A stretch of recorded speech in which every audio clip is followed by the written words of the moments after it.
Welcome. In this video, I'll show you how to add preference center link here in Omnisend.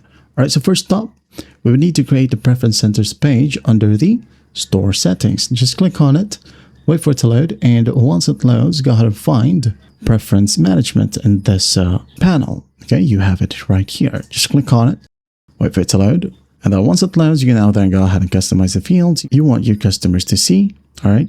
For example, enter the email right here or the update button. You can go ahead and change that. Okay. Change the text if you want to. And if not, you're good to go. Okay. Just click on update and save. Says here you have successfully updated your preference management page. Okay. So what you'll do is just go ahead and open up a campaign or automation. Then let's go ahead over to the editor. For example, automation right here. I have here a custom workflow. Okay. Let's say I'm going to go ahead and add in email.